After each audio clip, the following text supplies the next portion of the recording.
इसी बीच चंडीगढ़ से आ रही बड़ी खबर का रुख करते हैं। शिरोमणि अकाली दल की अहम बैठक आज होनी है। चुनाव में मिली हार को लेकर मंथन इस बैठक में किया जाएगा। कोर कमेटी की बैठक में शामिल होंगे सभी उम्मीदवार। विधानसभा चुनाव में शिरोमणि अकाली दल को सिर्फ 3 सीटें हासिल हुई थी। चुनाव में बीएसपी के साथ गठबंधन में उतरी थी अकाली दल। पंजाब में बसपा के खाते में मात्र 1 सीट आई है।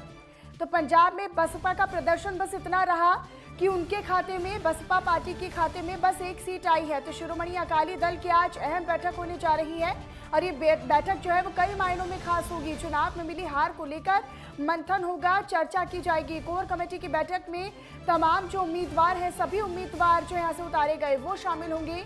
विधानसभा चुनाव में शिरोमणि अकाली दल ने बसपा के साथ गठबंधन किया था और इस गठबंधन में शिरोमणि अकाली दल को सिर्फ मात्र 3 सीटें ही हासिल हुई थी।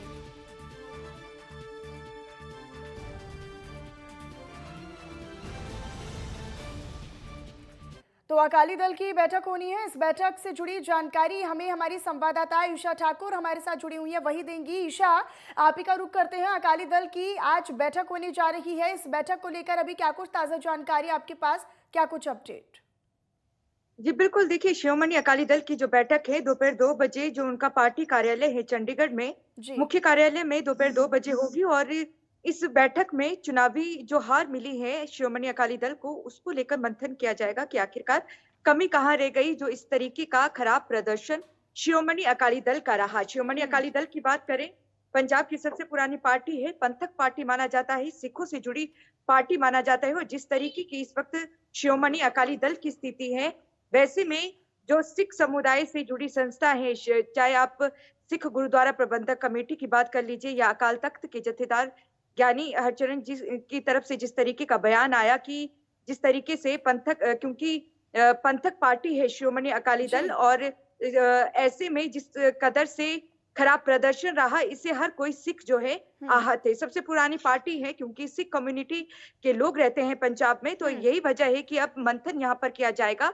शिरोमणि अकाली दल की बात करें, इस बार बसपा के साथ गठबंधन के साथ चुनाव मैदान में उतरी थी शिरोमणि अकाली दल। 117 विधानसभा सीटों में से 97 सीट पर शिरोमणि अकाली दल के उम्मीदवार चुनाव मैदान में उतरे थे। वहीं बाकी 20 सीटों पर बसपा के उम्मीदवार उतरे थे। हालांकि अभी तक जब जितने भी चुनाव हुए हैं, बसपा के खाते में कभी कोई सीट नहीं आई, लेकिन इस बार 1 सीट निकालने में कामयाब रही बहुजन समाज पार्टी। लेकिन जिस तरीके से ये कयास लगाए जा रहे थे कि एक बड़ी पार्टी के तौर पर जो और ईशा, ये बेहद ही महत्वपूर्ण हो जाता है क्योंकि देखिए इसमें कई लोग और कई उम्मीदवार जो हैं वो शामिल होने जा रही हैं।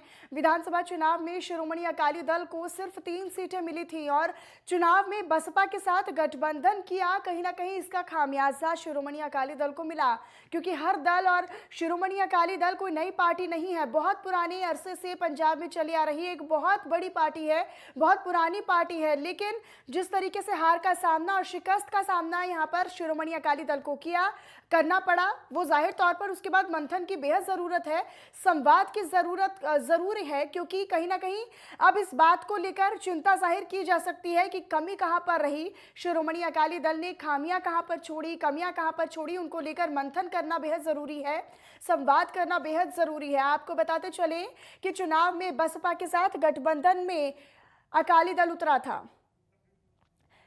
और ईशा, एक बार फिर से आप ही का रुख करते हैं। एक बार फिर से देखिए जिस तरीके से अकाली दल गठबंधन, कहीं ना कहीं गठबंधन बसपा के साथ हुआ, क्या माना जाए कि कहीं ना कहीं गठबंधन के कारण ही इतना बड़ा नुकसान उठाना पड़ा, इतनी मजबूत और इतनी पुरानी पार्टी होने के बावजूद? देखिए गठबंधन का कोई नुकसान नहीं हुआ है मनीषा, अगर बसपा के साथ गठबंधन की बात करें, क्योंकि 32% जो पंजाब की जनता है वो अनुसूचित जाति से ताल्लुक रखती है। और सभी को पता है कि जो बहुजन समाज पार्टी है वो दलित समुदाय से जुड़ी पार्टी है। हालांकि मात्र 20 सीटों पे ही चुनाव मैदान में उतरी थी बसपा। और अगर हम बात करें शिरोमणि अकाली दल की, इससे पहले क्योंकि कृषि संबंधी कानून 2020 में बीजेपी से अपना नाता तोड़ दिया था, एनडीए से शिरोमणि अकाली दल ने, जो कि सबसे पुराना नाता था। इससे पहले भी बीजेपी के साथ गठबंधन के साथ चुनाव मैदान में उतरती थी शिरोमणि अकाली दल। हालांकि बीजेपी मात्र 23 सीटों पर चुनाव लड़ती थी, लेकिन जिस तरीके से देखा गया कि बेअदबी की जो घटना हुई, श्री गुरु ग्रंथ साहिब की जो बेअदबी हुई, और 2015 में क्योंकि यहाँ पर शिरोमणि अकाली दल की सरकार थी, तो उनके आरोपियों को अभी तक सजा नहीं मिल पाई है। और नशे की जिस तरीके से जो विक्रम सिंह मजीठिया की अगर हम बात करें, अमृतसर से चुनाव मैदान में उतरे थे और उन पर जो गंभीर आरोप लगे हैं और 22 तारीख तक वो जुडिशियल रिमांड में हैं, ये तमाम वो चीजें रही बिल्कुल हैं, ईशा, चाहे आप और ड्रग्स बेहद ही के मंथन मुद्दे की करने बात की करें। जरूरत रहेगी शिरोमणि अकाली दल को, क्योंकि बेहद पुरानी पार्टी है और बेहद ही नजदीकी से वो पंजाब की राजनीति को समझती आई है। ऐसे में इतनी बड़ी हार का सामना जब करना पड़ा इस पार्टी को, तो बेहद ही संवाद की और मंथन की जरूरत रहेगी। ईशा, आगे भी आपसे जानकारी लेते रहेंगे। बहरहाल बहुत बहुत धन्यवाद।